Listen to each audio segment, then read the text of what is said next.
Our guest today is someone I've been wanting to talk to for a long time. Dr. Angel White is here, and we're going to talk about something that affects your life right now, whether you know it or not.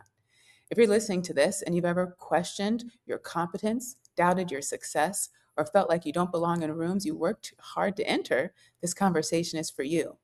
And here's what I want you to know. By the end of this episode, you're going to understand why imposter syndrome happens. You're going to have the tools to interrupt those thoughts, and you're going to feel equipped to own your expertise without apology. Dr. Angel White, another doctorally prepared nurse practitioner, I want to thank you for being here. Before we get into everything, I want to talk directly to the person listening right now. What could shift in their life? What could actually change if they take to heart what we're about to discuss? So, as you all know, imposter syndrome, of course, is a persistent feeling of self doubt.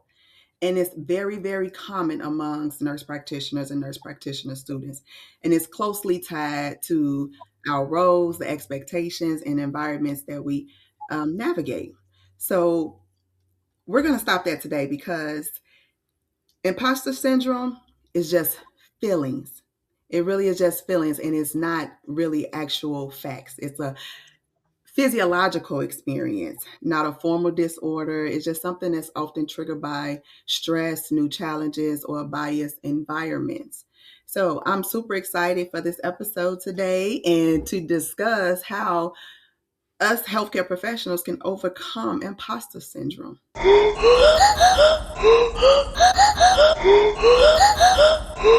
If you're new here, welcome to the Melanin Initiative. I'm Dr. Kimberly Madison, another doctorally prepared nurse practitioner, and one of your co-hosts here, along with Alicia and Geraldine, who send their love in their absence. Here, we simplify medical information into language you can understand. We create a safe space for you to ask your questions and share a nursing perspective. We're a health literacy podcast. When we say health literacy, we're talking about your ability to obtain information, to understand it, and then to use it to manage your health and advocate for others. We have two missions here. The first is to promote that health literacy, both amongst the public and amongst our peers. The second is to elevate the expertise of nurses, to bring awareness to all the diverse career opportunities in the healthcare industry, and to share with all of our peers all the different ways that they can leverage their expertise, both as clinicians, but also as entrepreneurs. If you haven't already, this is your invitation to subscribe so you can be notified every time we release a new video. Leave a comment or two and share this content with someone who you think might be going through imposter syndrome right now. Every time you engage with our content like that, it shows the algorithm that this information is important so that when people like you look for conversations like this, we'll show up higher in the search results. Remember, this show is for educational purposes only. The opinions expressed here are our opinions alone. They're not a representation of any of our affiliations. If you think you might be having a medical emergency, you seek medical attention and medical guidance from your healthcare provider. If you might be having a physical emergency, you should call 911. If you or someone you know might be having a mental health emergency, you can call 988 or text 741 741. Okay, so before we get deep, we like to have fun, Dr. White. Are you familiar with the Ikigai? No. I love it. And I want to shout out to Dr. Tariga because he taught me this one. Okay. Now, you have found, it seems like I think you have found your purpose, right? You're working in your zone of genius. But we know for a lot of people watching right now, and even ourselves, if we look back not too long ago, we might have struggled with figuring out, why am I here? What are my next steps? And so the Ikigai helps people find their life's purpose by exploring 4 key areas that align with passion, skill, mission, and profession for fulfilling life. The questions focus on joy, strength, and what contributions someone can make that also helps them pay their bills. So, question number 1, that's a thing. We got to talk about the It is money. a thing. Question number 1, what do you love? I absolutely love making an impact and being an influence and inspiring others. That's what I absolutely love to do. And what are you good at? And while you're answering this, I want to invite our audience to answer these questions for yourself. And if you want, you can share them in the comments with us. We'd love to hear it. What are you good at, Dr. White? I'm good at making people feel good. I'm good at a multitude of things. I'm most definitely good at making people feel better, inspiring them. I see myself as like a servant, Mhm. to others. I'm always the type that try to fill the gaps that I see in life. Mhm. not just in my career. Of course, my career will let you know that, yeah, I help people all the time, but as far as me personally, as a woman, um, I just love giving back. I feel like that is just my calling. And that's not just in one avenue, that's every avenue of my life. I'm curious because I hear a lot of people say this. When you say help people feel good, what do you mean by that? What does that look like for you? I always was taught it's nice to be nice. Mhm. Just being kind. People don't understand how far your kindness go a very long way. It could be somebody having a terrible day, feeling bad, and you just being nice, genuine, and just kind, really can change a person's mood. Really can change a person's mood. And that's why every time I step out the house, out my door, whatever I have going on personally or with inside my household, I never try to let that reflect in my day to day, not just at work, but even when I'm at the grocery store. I just always, try to be that light, try to always be smile, happily, bubbly, because that do rubs off too on other people, that transfer of energy. Thank you. And I like that was a simple answer, but it has profound impact, right? That being nice, especially in the world we live in today. What does the world need now? More love. The love world need more love. If when you in this profession, you encounter a lot of different people, and not just in this profession. Everybody in the world, encounter different people, different personalities, and again, it goes back to that. It's nice to be nice. I feel like the more love is put out in the world, the more niceness is put out in the world, the more happy the world would be. Yeah. And this is my favorite question, especially among high achieving medical professionals, people with very prominent titles, right? Sometimes we lead with these titles before we lead with who we are. Even in our personal life, someone will say, oh, well, I'm a mom, I'm a wife first. And then when those titles are no longer prevalent, they really struggle with their identity. So, my question for you, without talking about what you do, your titles, or the roles that you play, tell us, who are you? I am a God fearing woman. I am a woman who loves God. I am a woman who invests in herself, and that's just not with my with physical things. That's mental things too as well. Self care is very important to me. I'm a woman who loves to do personal things on my own too.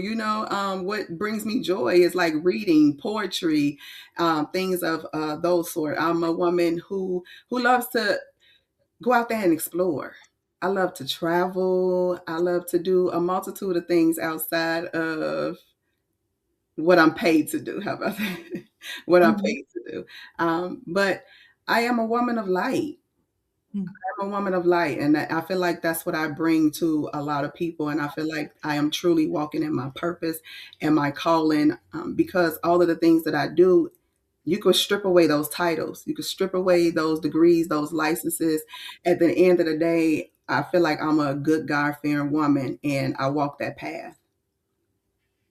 Now, when you finish sharing your light, helping people feel good, and all your work here has been done, and your journey is over, and the last chapter has been written, what's one thing that you want people to remember about your journey and your time here? That Angel was such an inspiration, that she really showed what's possible, especially in my community. She really showed that you can do anything that you put your mind to. And she made the way and made room for others to be heard and seen and valued and respected. So those are some of the things that if I was to, not be here anymore, that others would say she was very impactful. She was very influential. She was very inspiring. Thank you for participating in our icebreaker. How did it feel answering Icebreaker. How did it feel answering those questions? um, I it feels well. It was kind of caught off guard, but it felt good though because you when you get interviewed or when you on different podcasts, you don't really have no one ask you who you really are. It's usually like what you do. Yeah. your titles, your accolades, and things like that, and it's not like who you really are as a person. So I really like it. It was nice. It was nice. Well, thank you for bringing us into your journey. So, I want to make sure everyone understands what's at stake here because imposter syndrome is not a small issue. It affects how people show up, how we make decisions, and how we move through our careers and our lives. And if you're listening right now and you've ever felt like you don't belong, like you're not qualified enough, or like you're constantly second guessing yourself, this conversation is going to help you recognize those patterns and interrupt them. If you're a nurse practitioner, or healthcare professional who struggles with confidence, visibility, or self trust, you're going to walk away with a different framework for understanding those feelings. If you're building something, whether it's a career, a business, or a new chapter in your life, this episode is going to help you stop letting self doubt dictate your choices. Dr. Angel White, let's start with your story. How did you get here? What made you dedicate your life to mentoring, leadership, and supporting other healthcare professionals? I wanted to be what I needed when I was in school. Unfortunately, I didn't have mentors to, help me on my path and help guide the way. Um, and so I wanted to fill that gap, and that's exactly what I did. So by, mentoring other nurse practitioner students, precepting other nurse practitioner students, is very rewarding because I get to show them, teach them the things that's not really taught in school, and things that they need to know when they step out there on their own and become autonomously. It was one story that it recently just happened. I was I'm precepting this nurse practitioner student, and she's super super smart, super super impressive, high GPA. She got a strong RN background in med surge. She does her work ethic is excellent, but during clinicals, she would freeze. Like she would freeze as a precept. I would ask her like, what's your differential diagnosis, and she would like constantly second guess herself. Like if she got one answer wrong, she would like spiral. Like she got very anxious, and you would thought she was like displaying this information in like a front of 1,000 people or something. And so I told her, privately, I said, are you okay? And she was just like, I just feel like, everyone know more than me. And it's two other students there too. And so I just feel like everyone know more than me. And that's when I explained to her that really like changed everything and kind of changed our thought process too as well. I said, imposter syndrome isn't proof you're not incompetent. It's evidence that you care. But caring without confidence will sabotage you. It really will. So we just talked motivation. We did structure work. We reviewed like patient cases step by step. I made her verbalize her clinical reasoning out loud. I would correct her thinking patterns, so she won't minimize herself, give her encouragement. And I will also have her document like 3 clinical wins after the shift, and just, refrain from mistakes as data. It's not data, it's identity. Um, and so that really just shows me like what I'm doing is needed, and it's meaningful. And they really, really, and nurse practitioner students really need that extra guidance, that extra support, that extra encouragement.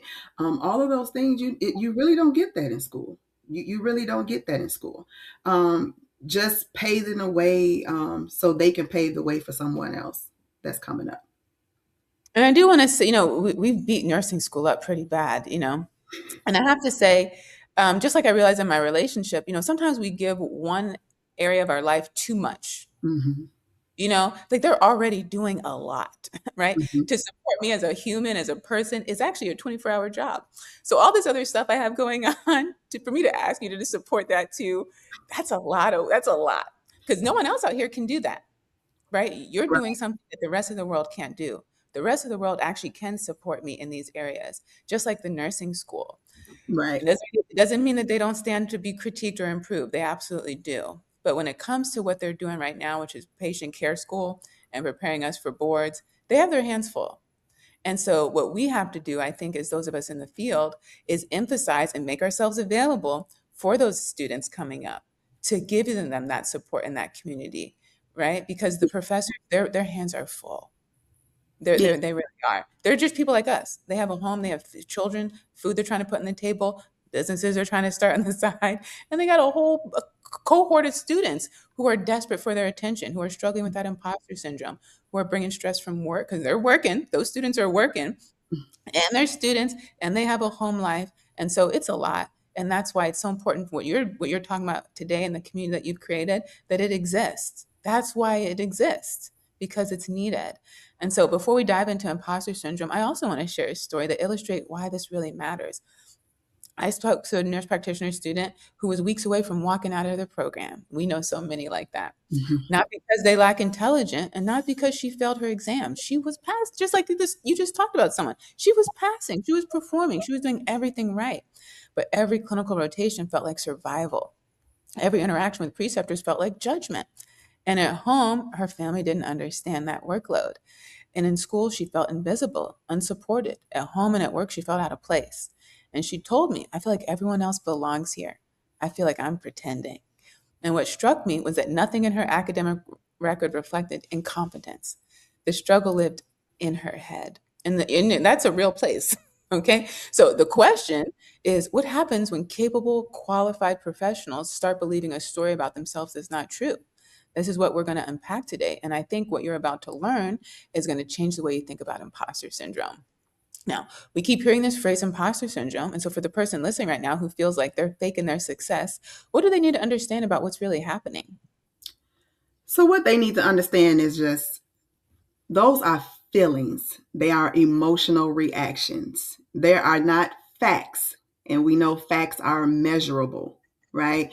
So, one of the things, especially in nursing and advanced nursing practice, our credentials, that's objective, right? It's verified standards. It's not no feelings or emotions.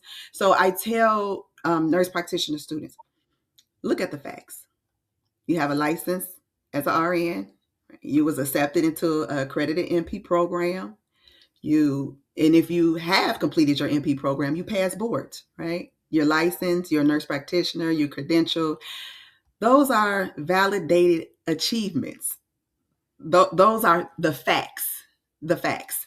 So when people experience imposter syndrome, it's just the emotion of what they're feeling at that moment, and it usually happens when you're elevating, when you're growing. It's usually when you step into another level in your life.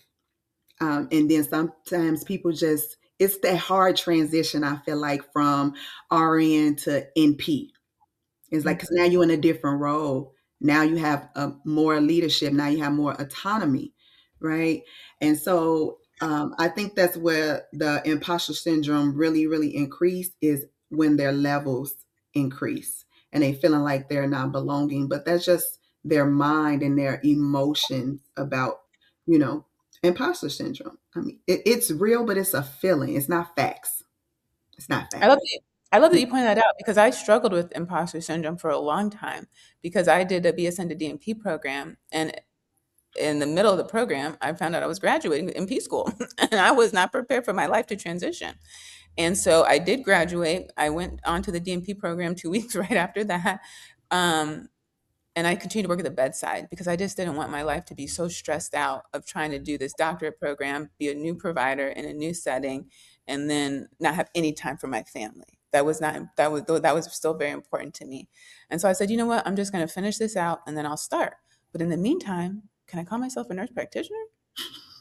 And I struggled with that for a long, long time, let me tell you. But shout out to Dr. Linton with DMPs of Color. She walked me off that cliff.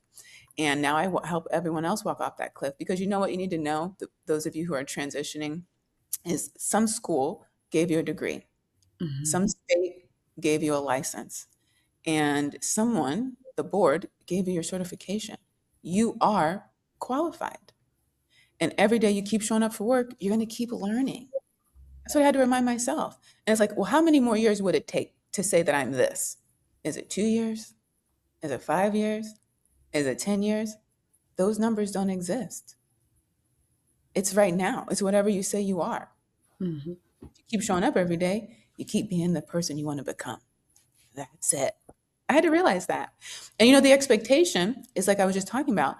We think we're going to go to nursing school or med school or get married and we're going to know everything. So when you show up to that clinic and you don't know everything, you feel like you're pretending. Mhm. And that's a falsehood, right? We're giving you the basics to start. We're giving you the tools to ask the right questions. We're giving you access to the resources so when you have another question, because your first question is never your last question, you'll know how to go and get those questions, answer those questions. Experts are only people who know how to get to the credible resources fastest. It doesn't mean they know everything. They just know how to ask for help better than you. That's it. And they have more friends they can call on for help. That's usually what that means, but it doesn't mean that you're not qualified. And one day you're going to look up, you're going to be like, I feel like a nurse practitioner today. And you know what? You did the same thing you did 6 months ago because, like you said, they're just feelings. Mhm. So I want to make sure everyone's tracking right now. So imposter syndrome is not proof of inadequacy. It is a thinking pattern and it just distorts how you interpret your success. So let's get into what you can actually do about it because we love actionable steps here. Your thoughts are not evidence. Treat them as mental events, not facts. Let's talk about rewiring your internal narrative. If you're listening right now, you might be thinking, well, if this lives in my mind, how do I stop it? You interrupt that narrative deliberately. Self affirm is not motivational fluff, it is cognitive retraining. You replace that vague self doubt with specific evidence. Not, I'm not good enough. I completed rigorous training. I passed standardized evaluations. I produced measurable outcomes. And someone hired me because I'm the nurse practitioner. Literally. You have to remind yourself these things. So I love this because what we're saying is confidence requires documentation, not emotion. What do you think about that? I think that is amazing, and I think that is so truthful.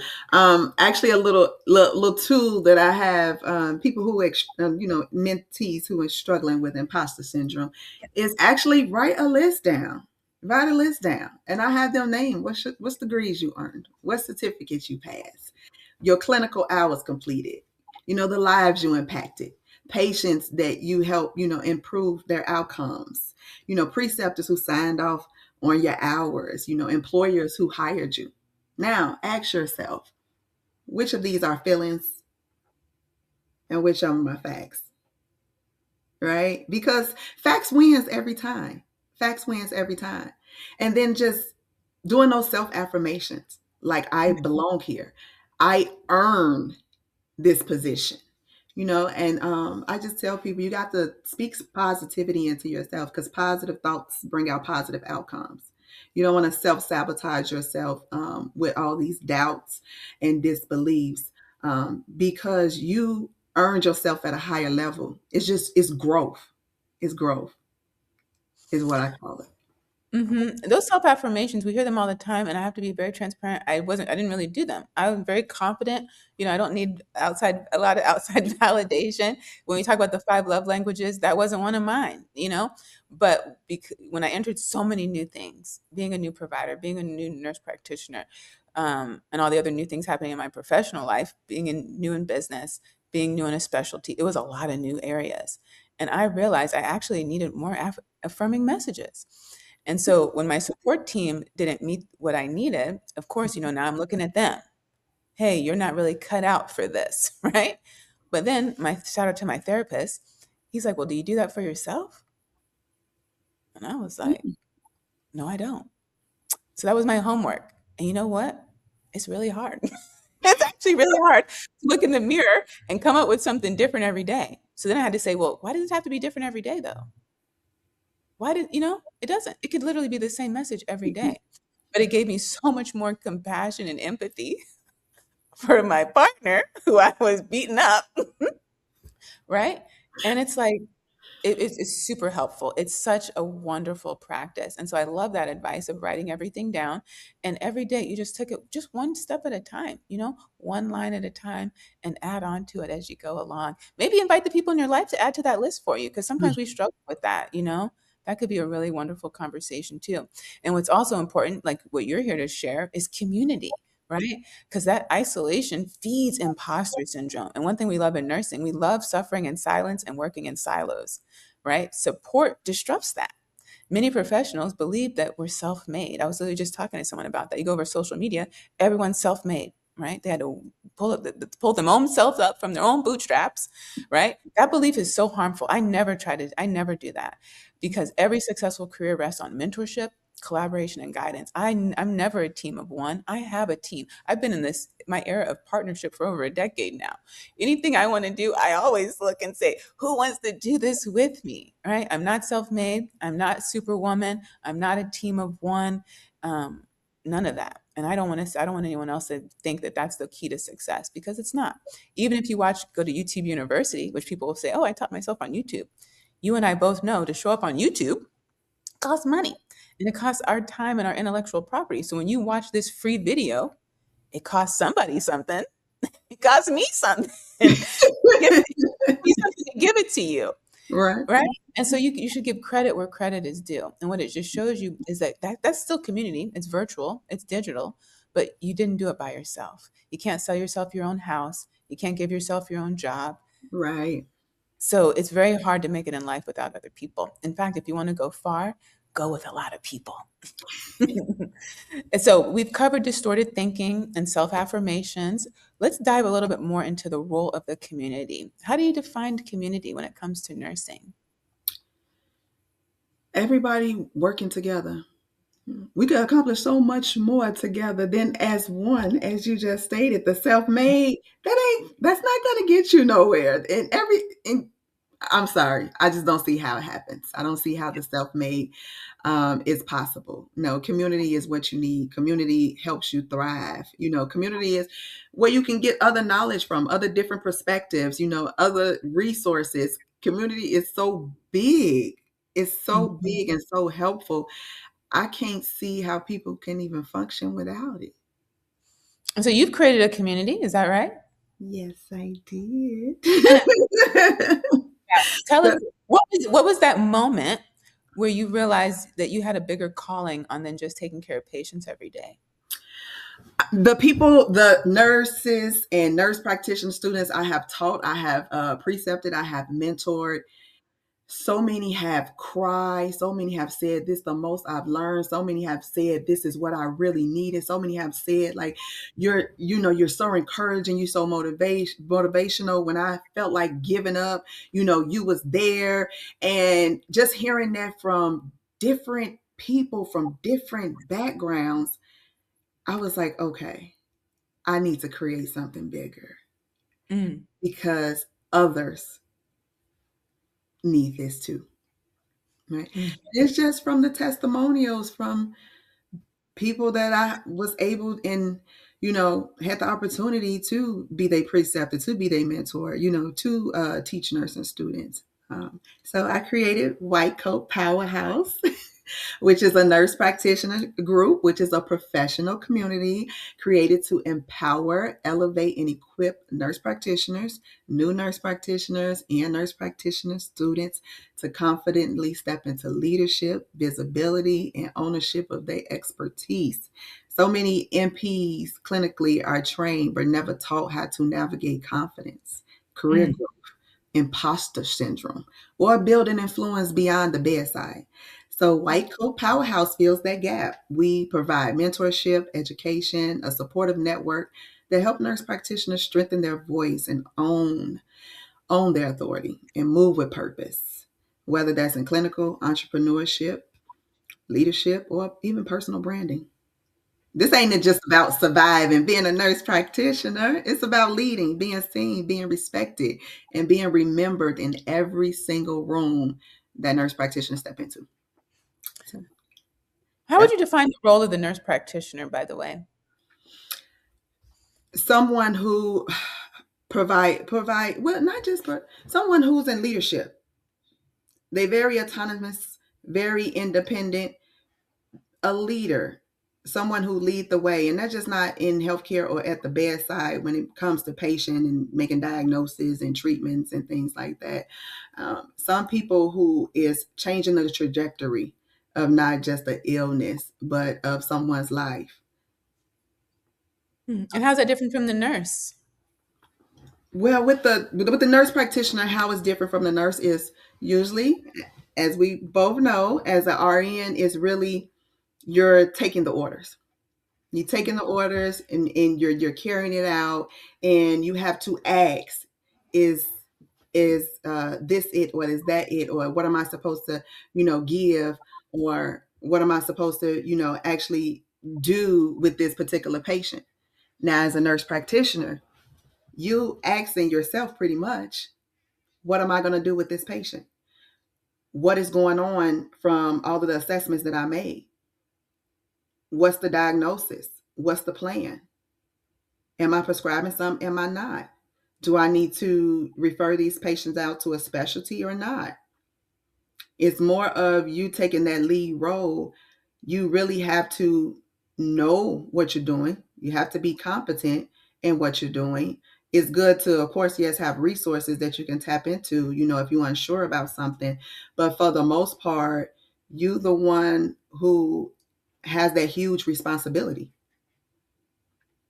What of kind of responsibilities, making actually? those calls. Who was a lot Mm. of responsibilities of, of making those calls. Because if you're assessing a patient, you're not the nurse no more that say, oh, hey, let me give this patient, their blood pressure medication or whatever. Or, you're going to be the one to say, hey, I want you to start this patient on amlodipine 10 milligrams by mouth daily. You're going to be one calling those shots.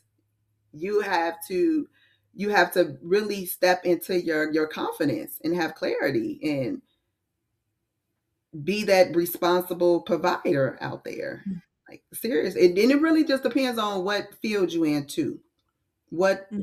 what workspace you in, because a lot of people don't work bedside. A lot of people do like administrative work as nurse practitioner. A lot of people can work for law firms. It's a lot of different avenues you can do as a nurse practitioner.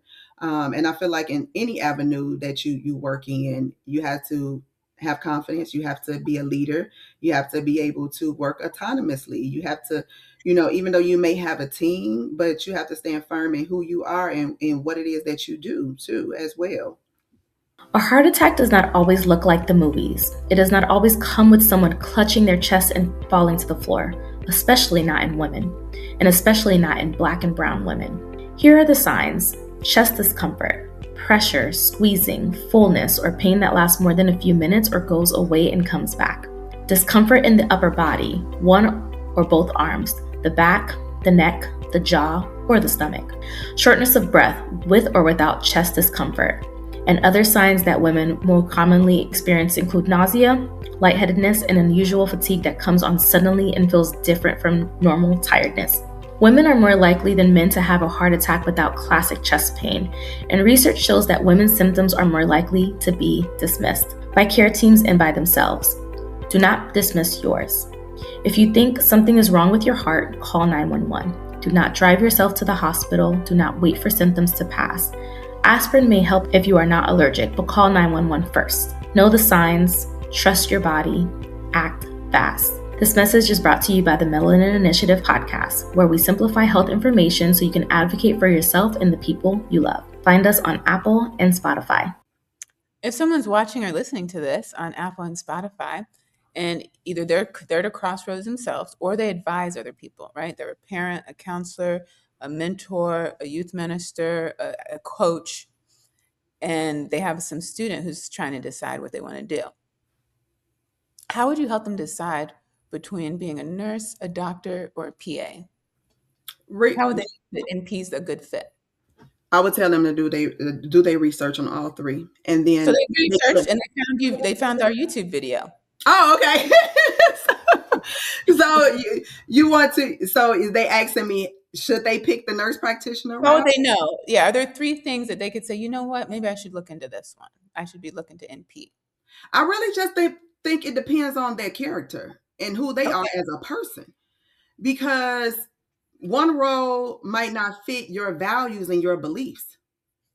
Mm, 'Cause all three of those different entities are trained very differently. Okay, let's talk So about that. So with the NP role, we're taught more to be more compassionate. We have a lot of bedside experience. Um, with the MD role, I feel like it's just treating the patient. It's just treating the patient. And that's just not from me doing my own personal research, but that's actually from personal experience, how I see how the way MDs move and how the way NPs move. It's more of they've been trained to just diagnose and treat the patient. Or the disease, right? Or the disease. And we've been trained to actually show empathy for the patient, to care, to listen, to, really hone in on patient-centered care. And I feel like that's a big difference between those two paths. So if someone who's, more caring, more compassionate, really want to really help their patients, talk to their patients. And, I feel like patients, they sometimes become family. The way that you care for them and listen to them and just make sure that you have their best interests at heart and be an advocate for them. As opposed to it seeming like you just coming in and out. Okay, what's going on with the patient? This is going on. Okay, give him this and gone. I see a lot of MDs maneuver in that way. It's very rare that I will see a MD sit down and actually have a conversation with a patient. But that's after the training, right? So their training kind of puts them in that position. Mm-hmm. The industry kind of demands that kind of attention. But at the crossroads where the viewer that we have right now who's applying, deciding which program to apply to, everyone's going to say the same thing. I want to help people. Mm-hmm. So it really just depends on one, the timing. How quickly you want to be done, because that's a huge time difference if you're going for an MD as opposed to going to an NP. And you got to look at your financial situation too. How much money you have, or how much, financial aid you're getting, or how much in student loan debt you want to be in. So you have to think about those things too, with your finances, if you're thinking about what route you want to take. And then sometimes people don't even know like what specialty they really want to. Sometimes they think they want to go into a certain specialty, but haven't really experienced it or shadow nobody in that specialty. And then they get into it and don't really like it. So I feel like with the MDs, it's kind of a specialty you have to get into, right? You're going to do primary care, cardiology. With NP, it's the same thing too. But I feel like NP has more opportunities and more other avenues that they can get into. Yeah, and so what I love, this is all about facts versus feelings, right? So the facts are that we had a lot of patients, we didn't have enough providers. And so Dr. Loretta Ford, an NP and a physician in the 1960s, sat down and created a program because there were more medical students not going into primary care, right? That's that's our foundation in healthcare. You have this primary care service that kind of sees you as a whole person, coordinates all the different organ systems. There weren't enough doctors doing that anymore, right? They weren't getting paid enough. So Dr. Loretta Ford, a nurse at the time and a physician, came up with a solution to get patients access to care. So if you don't have enough doctors providing this primary care, you need someone else to do it. So this partnership, obviously they got along very well. They came up with the program NP. In the same decade, they also came up with the physician assistant, also now called the physician associate. That was the base of it. We're arguing all the time in real life and in the comments on social media about nurse practitioners and our role and our credentials and whether or not we should even exist. But the thing is, I'm not going to stop going to work tomorrow. That school's not going to shut down tomorrow. So let's talk about how we can actually work together, why we're here. We're here for the patient, right? And when it comes to that decision on which program you're going to pick, it comes down to all those things you just said. How much time can I devote? How much money do I have? How much debt do I want to be in? Now, after I've been doing this show for a while now, and I've asked this question 100 times, this is what I've come up with, Dr. White. Yes, it's true that doctors and med students will get married and have children throughout school, but it's not as common as you see in nursing. In nursing, a lot of us work through school, right? It's a real rarity, if at all, that's happening as a physician. So money, we have to talk about the money, because if you're in school for over a decade, you got to pay for your life. And not everyone's in a position to do that. So a lot of people will go into nursing because they need money right now. They're the head of their household right now. They're paying out of pocket. I know I worked with someone who paid all 3 of her children through college from her pocket, not a loan, right? And what do? We keep going back to school, right? We do a couple years on the floor or in that clinic, and we go back, we get another degree. We go get another certification.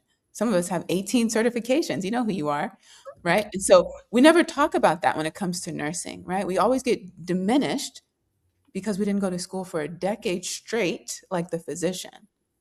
And so I think a lot of it has to do with sometimes that nurse, they're just not sure what they want to do yet, but they know they want to help somebody. So they go to nursing school because it's maybe 18 months, 20 months, 2 years, 4 years, and then they can be working and putting food on their table. That actually has a lot to do with it. And a lot of them are women, and a lot of them are heads of the household, and they have children, and they have to take care of their children. There's a lot of nurses who are homeschooling their children, working 12-hour shifts, not sleeping, and sending those kids to school cash. That's a real thing. And so I feel like that's a big differentiator if you're in a position to do that. I feel like that's a lot. And mentorship. Because if you're around a bunch of people who can get you to med school, guess what? You're probably going to med school. But if you don't have that community, you might be going to nursing school if you've even heard of PA. Let's be honest, right? A lot of people don't even know PA exists. Right. And so it's not even on the table for that conversation. That's why this conversation that we're having in this show is so important, because people are giving advice every single day. And they're telling people to go to nursing school and med school, but they're not telling them what it costs. Right? There's a price, and then there's what it cost you and your family. So your community, what was the first community you ever were part of? That's a good question. My nursing community. And it wasn't like a particular group. It was just something that, us nursing students formed in school. Like a study group? It was a study group. We'll do outings. It was, you cry here, I cry there. No, consoling. I don't know what you would call it. Supportive. Very supportive. We supported each other. But when I was in nursing school, I didn't really hear about a lot of nursing groups. I didn't. And you know why? Because they exist, right? Just like what we're doing right now, we're having this conversation. There's some NP nurse student out there saying, nobody's talking about this, right? But we're talking about it every day, actually. But because that nurse and nursing student have to work and go to school, they don't know anything else going on in the world, right? That's why you don't see us publishing. You don't see us going to conference. You don't see us doing research like you see with our physician colleagues when they're going through school, at med school, residency, right? Those are some other differentiators between the path, right? And also, we don't talk about it. It's not part of our culture. You started this conversation by saying NP was leadership. Just this week, because I train a lot of NPs at my job, and I asked her, what made you want to do this? What made you want to go be an NP? The first thing she said, I didn't want to be in leadership. Because in nursing, we have isolated leadership to the charge nurse, the manager, director of nursing, dean. We have isolated those roles. But honestly, there's so many leadership positions in nursing that are not in the executive suite, And so it's a culture shock, for one, that you're in a position of leadership with the patient and with the other staff members. I told her, people are looking at you. There's other nurses who want to do what you're doing right now, even though you're doubting yourself, even though you don't see yourself as the specialist, even though you don't feel like the nurse practitioner. There's a nurse that's looking at you right now. And in 6 months, she's going to come to you and say, how do I do what you're doing? You're absolutely right. You're absolutely right. And the problem is why your community exists is because we don't have the training for it. I know how to take care of this patient. I know how to write this prescription, which, by the way, those of you who say you want to help people, that's basically what you're getting hired to do, write prescriptions. So if that's your dream of helping people, then go ahead and apply. unless you own your own business and you get to dictate what that looks, what the kind of help that you'll actually be providing. Um, what was I saying? Tell them to go ahead and apply. This is exactly why I started the White Coat Powerhouse Nurse. Yes. So to What teach is your big why? Because I want MPs to run the room. Okay. Sum it up. I want them to run the room, every room they step into. Okay, now we're talking. Own What it. does it look like? Own it. You know, you got to exude that confidence. And I feel like the only way you're going to get that confidence is the knowing. You know, the knowing. That's where the mentorship come in at. You know, someone who's been there, who experienced the same things that you have experienced, who haven't even, you know, really been taught how to be that leader, how to step in and own that room. You know, be confident in your abilities, be confident in things that you have earned, you know, and know what you're talking about too when you step up in that room too as well. So being knowledgeable, right? Just stop second guessing yourself is really why I, you know, created this group to help people have those tools so they can have that confidence. That's really important, because when you have that confidence, a person can tell when you walk in the room.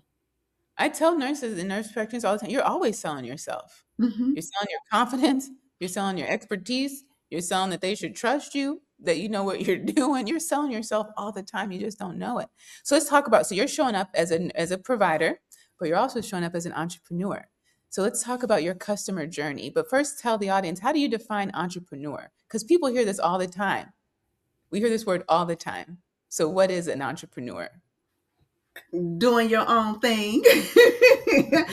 So, but a lot of people get entrepreneurship and business, you know, they kind of make it seem like it correlates, sort of, but it's different than owning a business and actually being an actual entrepreneur. Because an actual entrepreneur, that's your idea that you created, whatever that may be. If that may be a business that you created, or a service or a product for others. So entrepreneurship to me is just being able to do what I feel like I was called to do and put that out there, you know, and it's not answering. Well, you got to answer to somebody. You got to answer to your patients. You got to answer to customers. You know, you always going to be answered to somebody. So I wouldn't say, you know, not having to answer to nobody, because when you're in a business, especially when you're dealing with, you know, people, you have to answer to somebody. You have to answer to somebody. But you are able to create something that is your vision, and not a vision of someone else's. Yes, I love that. And for me, it's about solving a problem, right? You've picked a problem, imposter syndrome, and what's it called? White coat Powerhouse. White coat powerhouse is your solution to that, because every day someone is looking for an answer to their problem with imposter syndrome. And so when we get into entrepreneurship, we talk about, well, how does that NP find you? They're working full time, they're in school full time, they have a full time life and a full time family. How do they find you, right? So let's talk about your customer journey. So how does someone find you? Where would they first encounter you? I try my best to network and be visible and be out here on the scene and try to connect with different schools too as well. But I'm on all social media platforms. You can find me on all social media platforms. I do have a free Facebook community group for the White Coat Nurse Practitioner group. That sounds like the first place to talk about. Let's send them there. Okay. Yeah, so you could join on Facebook. It's called White Coat Powerhouse NP Group. So you can just put that in your search engine and it shall pop up. And it's a beautiful community of other nurse practitioner leaders, students, new nurse practitioners. So we drop a lot of gems in there, resources, a lot of clinical pearls. And you're free to ask any questions that you may have. And you can also inbox me directly. I respond. I respond. So let's say this NP who has gotten off social media, right? Because, you know, a lot of our peers, they disdained social media, right, for a lot of reasons. But they came across this video. Now they're just going to go over there to Facebook. Is there another place they can also encounter you if they really don't want to be on social media? My website. Okay, what's your website? AngelsExclusiveCreations.com. Okay, and we'll have that description in the description. We'll have that link in the description box. So the first thing is they find you on social media, right? On all the platforms. This is Pinterest, X, This is Snaps. Facebook, Instagram, TikTok, YouTube, And all of LinkedIn, right? I think I and found you on LinkedIn. LinkedIn. And Yeah. LinkedIn. Yes, you're And how absolutely often do we right. see you? Are you on social media every day? Not every day, but I'm on there at least about 5 times a week, probably so. And when Almost we every find day. you, what are you talking about? Things that I see within the NP world, things that I see that is missed, things that's really not taught within the school realm. I talk about a variety of things from, personal feelings that nurse practitioners may feel as working as an NP, and also, clinical pearls, being educated about certain things that nurse practitioners I see have issues with when they actually in the field. A lot of them like that human person interaction. A lot of the Why? school stuff is online. And so you're blaming the online learning. I'm not blaming them, but I'm simply saying that due to the change, because when I was in school, I had to go inside the school. Everything was in class, and now some things can be done online. Yes, it can. But I feel like since a majority of a lot of the schools have transitioned to like an online platform, it kind of Mhm. takes away from the human interaction. Oh, okay. That's another conversation for another day. So they find you on social media. Now, the Facebook page, is that public or private? Public. Oh, it All of is. my pages are public. All of them Oh, is interesting. public. Okay. And so now they come to your page. Then what's the next step in the journey? Are you inviting them to the community after that? Yes, absolutely. So if Okay. they, And is that a paid community? the nurse practitioner community is free. It's free. Oh, okay. What do you have that's paid services? One-on-one mentorship. Okay, let's talk about what's inside of there and who's a good fit. Any nurse practitioner students, anyone that's in the nurse practitioner program, whether it's family, adult, psychiatric, because I am dual certified too, but I have other nurse practitioners that sit on the advisory committee that's also mentors too as well. So actually they get to pick and see who's a good fit for them based off the description that's provided, and they can do a one-on-one call to see if that would be a good fit for them. Because I'm only one person. I can't mentor everybody. I want to, but I can't mentor everybody. So it'll be once a week check-in calls, depending on what package that they get. But for the most part, it's once a week check-in calls. It could be a 30-day membership. It could be a 3-month, a 6-month, a 1 year, and really just between that nurse practitioner student and that nurse practitioner, just helping them guide them on their path, or if they just became a nurse practitioner, helping them, navigate and transition from that RN to that NP role. So it really just depends on what is it that they actually need, what is it that they're looking for, and then we develop a plan to help them. And so you're not the only one, it sounds like. No, I'm not. I can't take care of everybody. I would love to though, but no, I'm not the only one. And I realize that some people like different perspective, different people's different. It's not a one size fit all, or just I would have to take everyone. But whoever wants me, yes, you can have me. But I do have others on the team to help out, because there's been a lot of nurse practitioners and nurse practitioners reaching out to me for mentorship, and a lot of it has been coming from word of mouth, actually. And how do you define mentorship? Guiding them on whatever path that they are on, supporting them, encouraging them, depending on the path that they're on, helping them not make the same mistakes that the mentor probably have made, and just helping them with like clarity on their path. Can you do me a favor and talk to parents for a little bit? Because I like these parents who are sending their students, their kids to nursing and med school, right? Hope, because they also hope that that school is going to give their kid everything they need, right? They've worked hard, they got them to graduate, and they're so proud of their child. They're on the honor roll. They're graduating. top of their class. And now they're sending them to this great program in this great school. And their kid is they still don't realize that they need more than that school. They need a mentor. Speak to that parent on why that is so important, especially if they want to be in this healthcare industry. So mentorship is very, very important because the school cannot teach a person everything. It just can't. They have too many students. It's no one-on-one attention to see what is that person is really struggling with. And you have somebody that's in the field, in the position that they're trying to get to, who has once been that student, who can actually help them, navigate through that journey.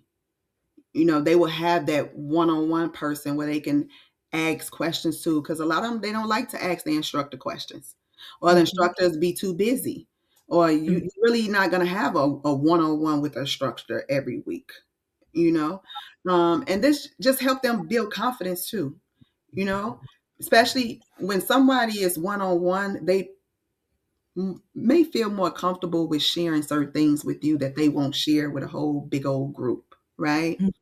And they may feel when you build that trust, they can open up to you about some of their struggles, some of their challenges. And if it's imposter syndrome, that mentor can help with that too, as well.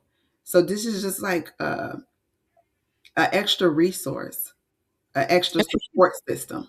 I think it's the most important because look, everyone who's going to apply to that next program or that job has the same thing you have, a degree in patient experience. You have to stand out from the crowd. And it comes down to relationships, which you don't have yet. Dr. Angel White, she has a whole network. When it comes time to picking out another student or an applicant for this job, and I talk to my friend Angel, who can speak up on your behalf, who do you think I'm going to pick? I have a busy life too. I got 20 people to choose from. She says something about one person in there. She helped me make a decision, and now I can go put food on my table. It's like we overcomplicate it. It's really that simple. Help me make a decision. You help me separate those 20 people just because you said you grew up with them, or because you had dinner with them, or because they were part of your white coat program. And I already know that your caliber of work, your work ethic, if she's a reflection of you, I'm going to hire her on my team. People are honestly on LinkedIn right now saying they've applied to 1,000 jobs and wondering why they're not getting a call back, but they don't know anybody. Why would they hire you? They don't know you. And you have no connection to them. At the end of the day, this is about relationships. You said that. All the programs aren't online. There's no relationship. That's what we're talking about. You built a community for relationship. We got in this to help people because we want to have a relationship. At the end of the day, business, it's about relationship. We're keeping each other in business right now. That's what it is, right? Absolutely. Absolutely. I like the way you broke that down. You're absolutely right. Yeah. And so kids are out here struggling. The same kids you're helping, I talk to all the time too, right? And they're struggling because they're trying to do it by themselves. We started this conversation talking about that. They're trying to be self-made, and it doesn't actually exist. Yeah. So that's why your community is so important. And so that's why we have to talk to the parents, because that's where kids get the idea that this is even a lifestyle that they admire, right? And it has a lot of benefits to it, but you mentioned a lot of responsibility, and responsibility is weight, and weight is very hard to carry by yourself. But when you're a community and you have mentors, it's not as heavy of a burden anymore. And all the things you struggle and go through, you get purpose from that. And you take all of that and you help the next person. That's what Angel's doing. She's helping the next person. So you offer once a week calls for a year? If that's what they choose to do. And it also depends on, if they just started the program, the MP program, they're in the middle, they're in the end. It's just however much mentorship that they need, that they have, that they may feel that they need, is there, it's available. I tell nurse practitioners and nurse practitioner students, you have to surround yourself, with people who are in positions that you want to be in. Because you're Okay. right. You can't walk alone. And relationships are important. And you have resources for them, right? Absolutely. Yes. Let's hear about those resources and that study that you talked about. Oh, yes. Along with the resources, we help nurse practitioners start their business if they want to Oh, start a healthcare business, if they want to do a brick and mortar, if they want to start a telehealth business. We do provide those resources. Anything that pretty much nurse practitioners probably interested in, if they need further education on clinical skills, clinical knowledge, we provide that. If you just want to network and collaborate and be connected with other like-minded people, we're providing that. So it's this a lot. local? My goal is to have it nationwide. I'm Okay, where are you starting now? Chicago, Illinois. Okay, great. So it's starting local now, and I actually just got some new team members on my team from Texas, Arizona, California. And yeah, so I'm trying to branch this off all throughout the United States, and eventually nationwide, because it's needed.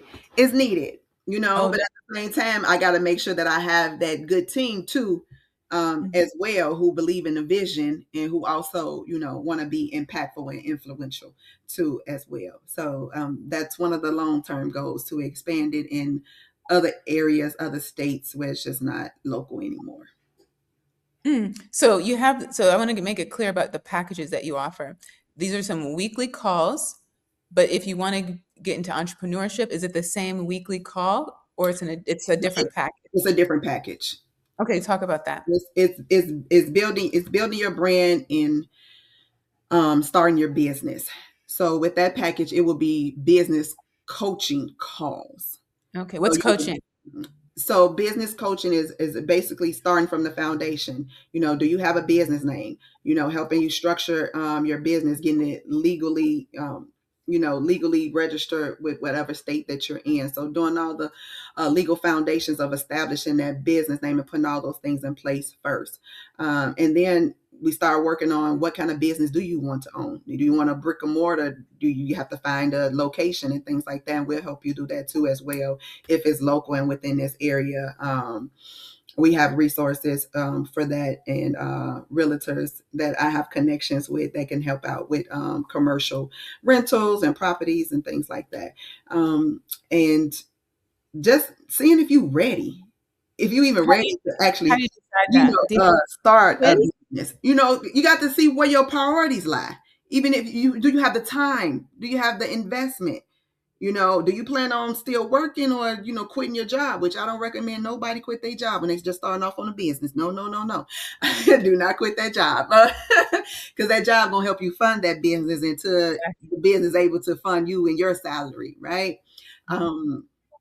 It's like a weekly breakdown. First, we got to find out what your goals, what you're trying to do, and how soon you're trying to do it. And then we just develop goals and break that into action item steps. Every week we're doing something different that's going to help you get closer to your goal, so you can build a strong foundation to start your business. And are these like set number of weeks or months, or are you on retainer? How does that work? No, it's coaching, business coaching packages that you can get. You can get a power session, one session, if you just want to, throw some ideas or pick my brain for some ideas. You can do a 4-week session, 8-week session, 12-week session. So it really just depends on what exactly you're trying to do, what kind of healthcare business you're trying to start. And that kind of determines how many coaching sessions may be needed. And are there courses within this? Absolutely. Yeah, we do imposter syndrome too. Oh, okay. Yeah. These come with CEs or? I'm Do sorry. the courses come with CEs? No, not yet. But eventually, I hope to get that to that point where you can get some CEs. On one hand, I know why people are asking. It's a requirement for our licensure, but on the other hand, it doesn't matter because the real thing that matters that I need is execution. I don't need more CEs. You're right about that. Okay, you have all the CEs. How far has it gotten you? Right. Yeah, That's what we have to that's ask true. ourselves. That's what we have to ask ourselves. Mhm. If you really want to change your life, you have to change your perspective and change where you put your money. Mhm. So, anyway, I'm all about education, but we have to reframe how we think about that education. There's theory and then there's action. Right. Mhm. Action gets you money. Action gets you paid. And yeah, you need to get paid. Right? And so you have your one-on-one mentorship, you have your entrepreneurship, you have your team that you're building out. Who's the ideal NP coming into the Facebook community? Who is the ideal NP? Yeah, the ideal one. You had to name them and describe them right now. What do they look like? Where are they from? Where are they at in their life? Most time it's just the Just ideal. one person. Just give That's them. one. Or no. Let's call her Keisha. Keisha. Okay. Okay. Where's Keisha from? Keisha. She from Chicago. Mhm. She just entered her nurse practitioner program. Okay. Keisha got a husband and 4 kids. Woo, Keisha. And one additional baby daddy. Oh, I heard that. So Keisha is trying to put herself in a position to where she can generate more income and have more flexibility and be more independent. What is she trying to do with that income though? Right? What does she need the money for? Take care of all them kids. Okay. And so where is she going to learn how to manage that money? Because there's a misconception that just because I'm a high income earner or I have a high income business that I know how to manage income. You are absolutely right. Money management is so, so, so important. I know too many people who makes very, very good money and broke. They don't know Very how bad to decisions. they don't not very, very bad decisions. Very, very bad decisions. And I talk to a lot of my colleagues and mentees about learning how to manage your money. Mm-hmm. That's really important.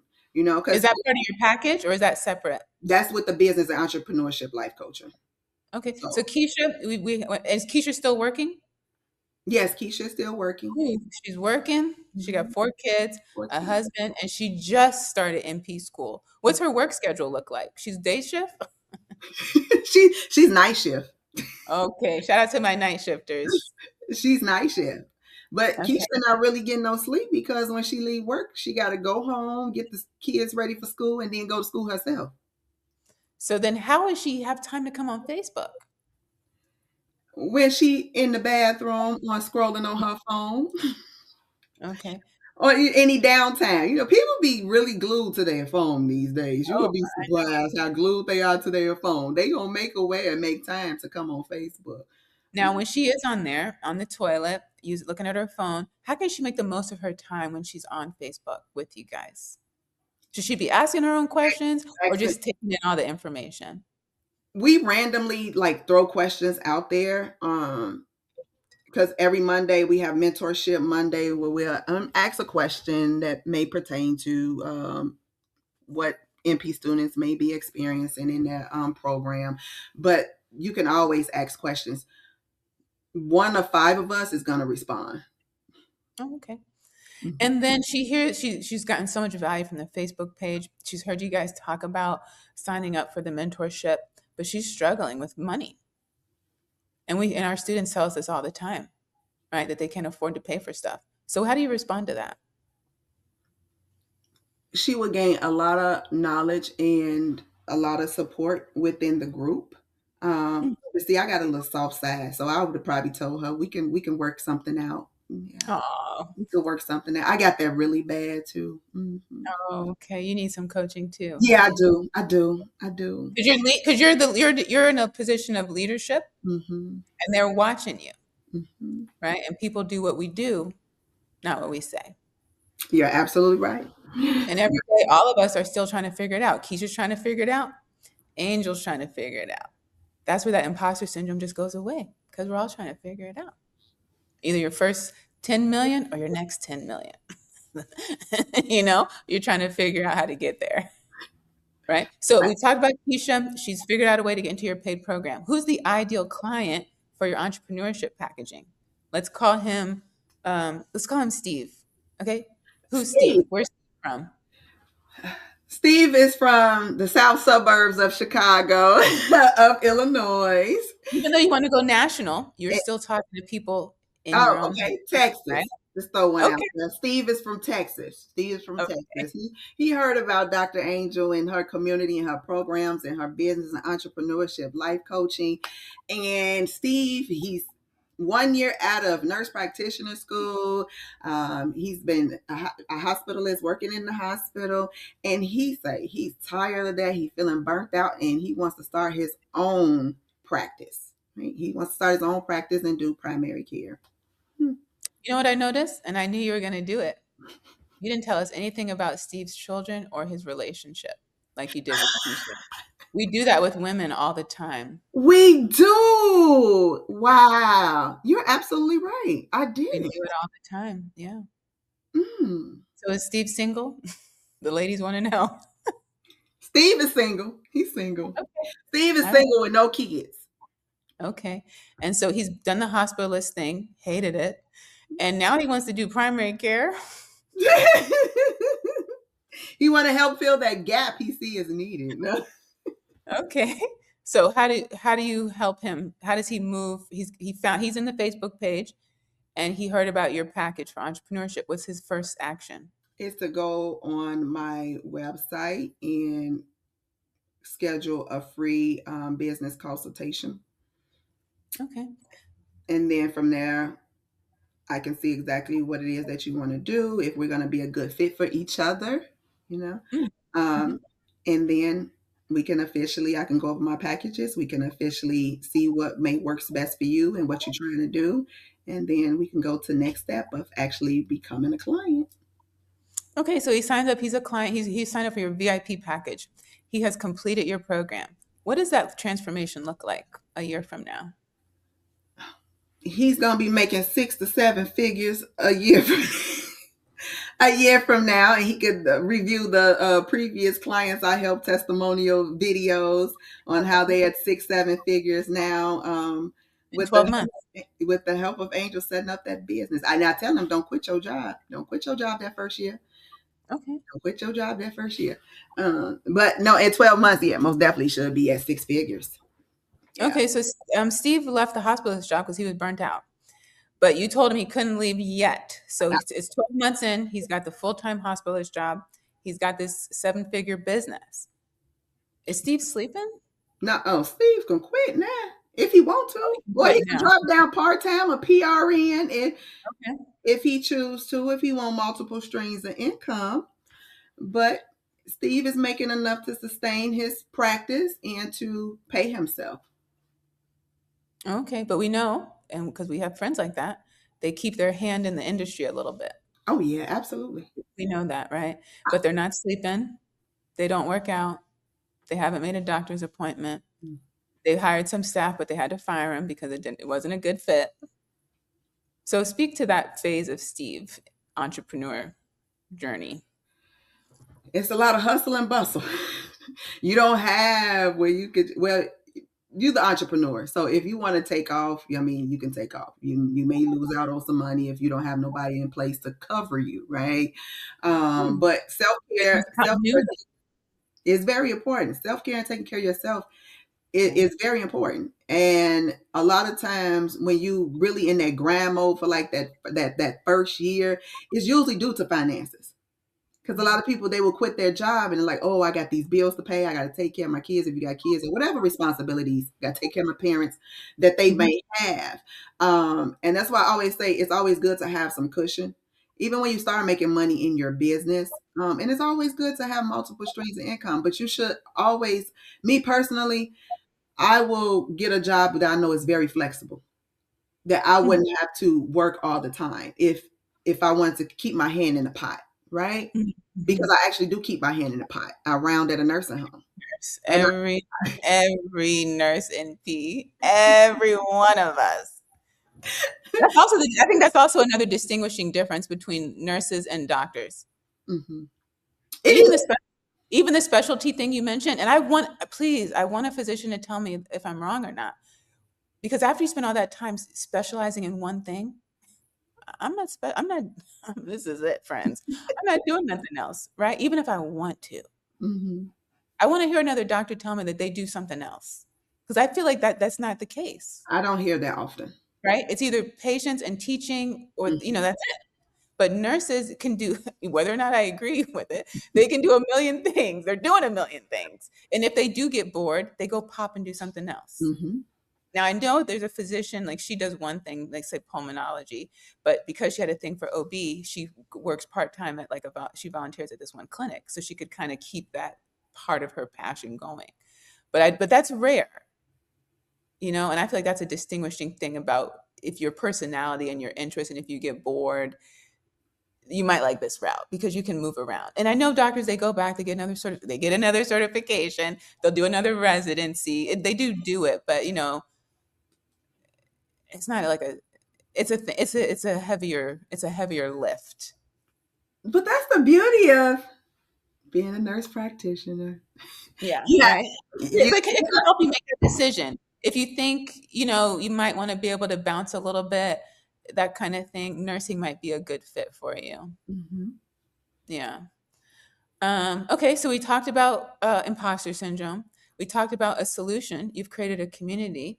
You have two pathways. We have one for the NP student, and we now have one for the NP entrepreneur. And we talked about the reality of that, right? You got burnt out at the bedside, but entrepreneurship can also you can get burnt out very well there if you don't have systems in place. And that we're going to close on this idea of multiple streams of income, because if you're new to the idea of business and entrepreneurship, you're going to hear that and think multiple jobs.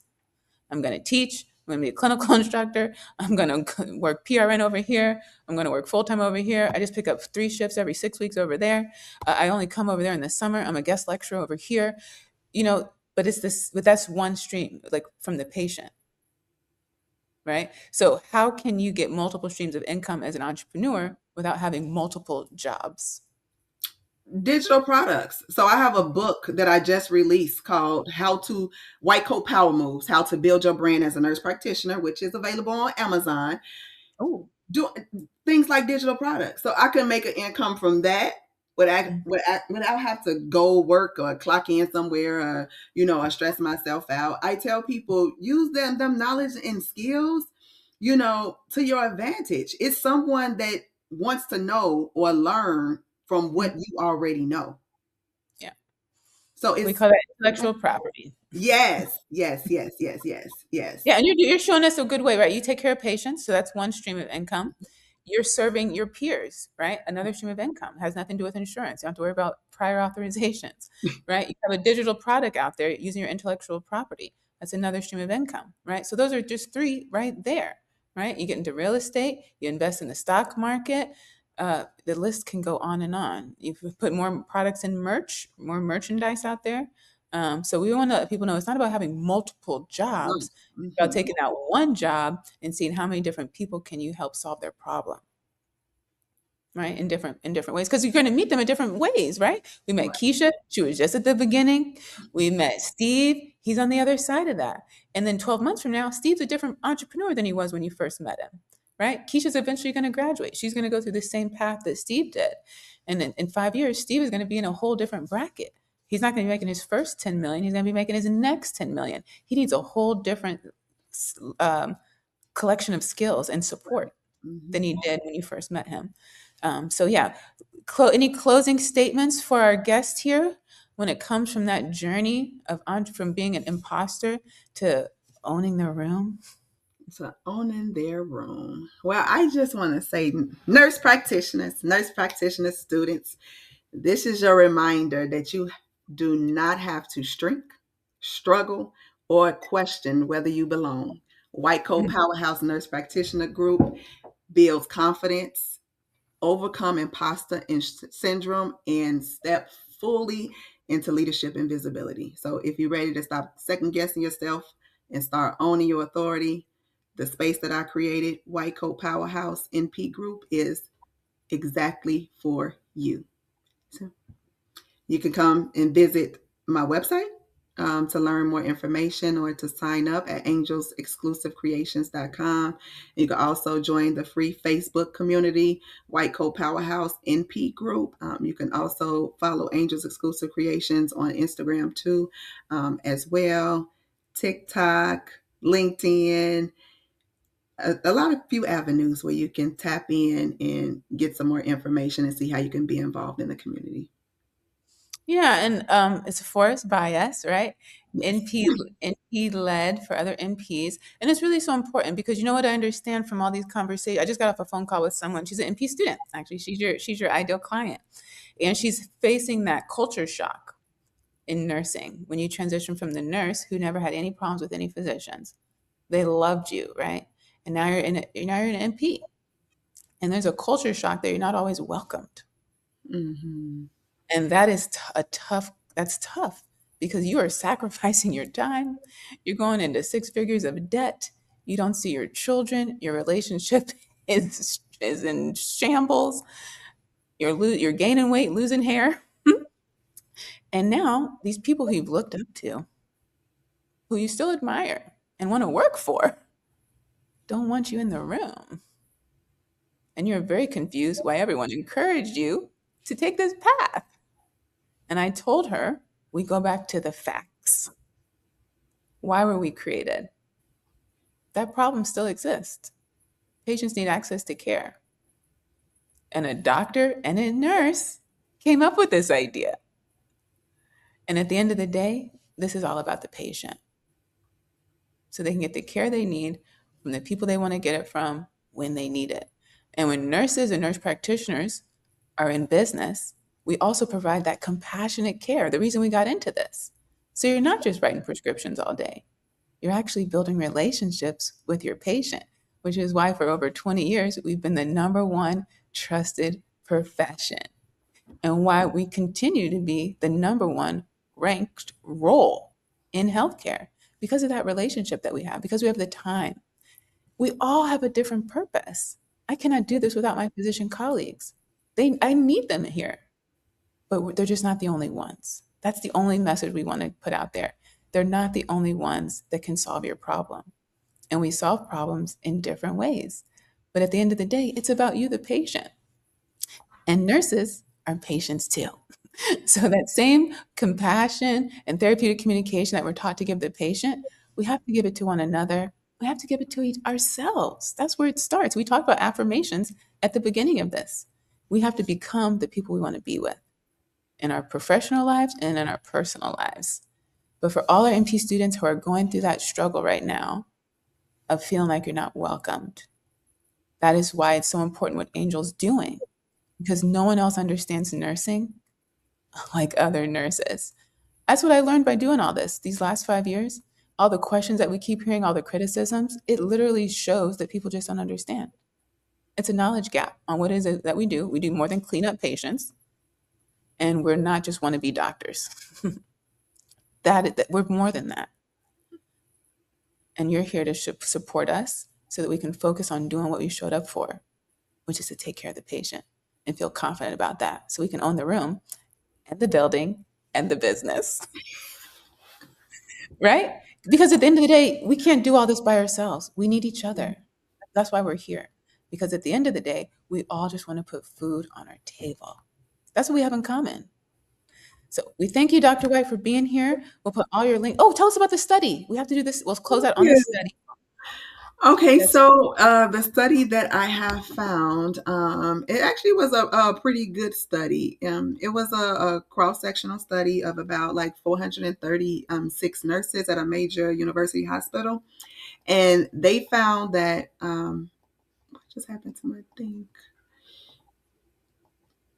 They found that the study have identified that imposter syndrome is way more common than a lot of people thought or believed it to be. So the high imposter syndrome is the study showed that it was more common in newer nurses, also younger nurses too as well, younger nurses the age of 25 and under, those usually working in the hospital setting.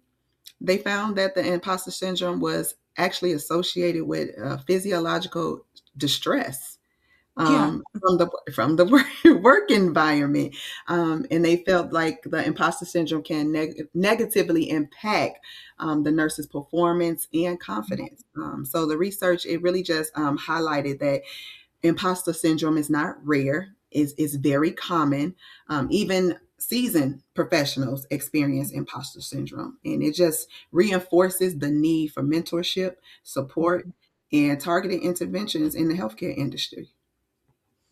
And you know that mentorship, it goes both ways, because we're telling everyone you need a mentor, but then when people reach out, we have to be there for them.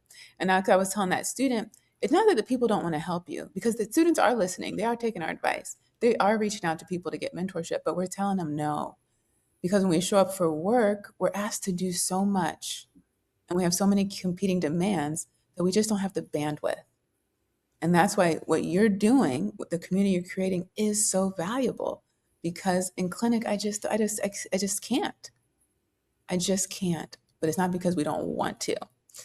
And so that study is super important, because it highlights that it's not just your feelings; it's physical, right? And we don't want you to be the next patient in the bed. You have to take care of yourself. And so what we covered today was that imposter syndrome distorts your perception, and it can distort your performance. Confidence grows from evidence, not emotion, and community can protect you against the isolation driven by doubt. What I want you to do next is pay attention to that internal dialogue this week.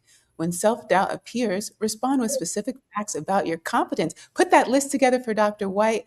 Go to her Facebook page, follow her on LinkedIn, and share your list with her. Share one item, DM her if you want to, and let her know that you took it. You took her advice to heart, and that you're taking the first step towards believing that you can do this, because you already have met all the qualifications. Remember, thank you, Dr. White. We appreciate your time and talent today. I personally thank you for talking to one of my mentees, talking her right into the nursing profession in particular. And so you don't just sell this stuff, you live it. And I appreciate that. And what you're doing for us, I wish I had that resource when I also started. We really can't emphasize enough how important this episode is. And because we do so many things alone, the only thing that's heartbreaking is that enough people won't find out about it. And so our call to you, those of you watching and listening, share this episode right now. Stop listening to me, hit that arrow, hit that share button, give it to one person who's either a nurse, an NP, or in a position to influence their lives. Because we get advice every day, and we're taking that advice, but we're taking it and then going it alone. And if you've learned anything today, is we don't want you to do anything alone. There's nothing wrong with needing help, because we all need help. And when you get the help you need and you get where you want to be, then you turn around and you help the next person. You don't need anyone to validate that for you. You're already enough. Remember, you can email us your questions and show ideas at tmi.melanin@gmail.com. You just heard me. I want you to subscribe, give us a thumbs up, leave a comment or two, share this episode, both on Apple, Spotify, LinkedIn, and YouTube. At the time of this filming, we release new videos every Saturday morning when you first wake up at 8 a.m. Eastern on YouTube and LinkedIn. Meet us in the comments when you get there, and leave us a 5-star rating on Apple. We thank you all for being here, and we'll see you next time.